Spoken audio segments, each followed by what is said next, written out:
Des tirs et des explosions ont retenti à Bamako dans la matinée de ce mardi 17 septembre 2024 autour de l'école de gendarmerie dans le quartier de Faladié et aux environs de l'aéroport Modibo Keïta. Ces attaques ont été revendiquées par le groupe de soutien à l'islam et aux musulmans. Aucune information officielle concernant les victimes ou les dégâts matériels n'a été communiquée par les autorités maliennes.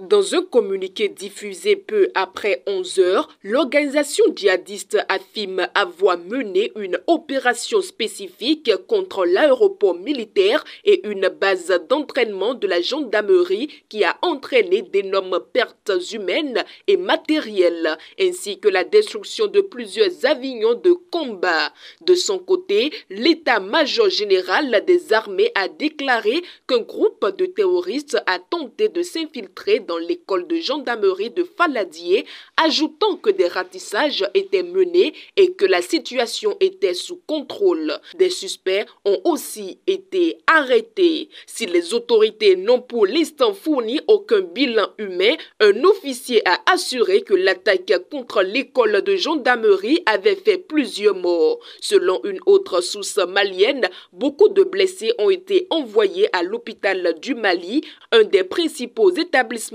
hospitaliers de la capitale. L'école de gendarmerie abrite notamment le siège des unités d'élite de la gendarmerie, le groupe d'action rapide de surveillance et d'intervention GARCI et le peloton d'intervention de la gendarmerie nationale. Quant à l'aéroport de Bamako, il a été rapidement fermé. La base aérienne 101 qui accueille des avions et hélicoptères de l'armée de l'air malienne ainsi qu'un détachement des mercenaires russes de Wagner était visée par les assaillants. Justant l'aéroport civil, elle est située du côté sud du tarmac, à moins d'1 kilomètre des terminaux commerciaux. Sur des vidéos reçues dans la matinée par Le Monde, on distingue des impacts de balles sur les vitres d'un hall d'embarquement et de la zone duty-free de l'aéroport. Hasard du calendrier ou non, notons que l'attaque intervient à 5 jours de la fête de l'indépendance,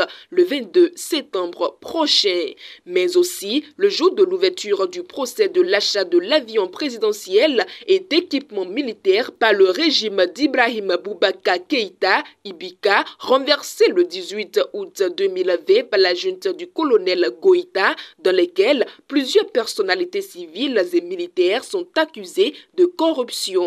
Celui-ci devait se tenir à la cour d'appel voisine de l'école de gendarmerie où sont détenus certains accusés tels que le général Moustapha Drabo et le colonel-major Noum Dabitao. Parmi les autres prévenus figurent plusieurs proches et anciens ministres d'Ibika.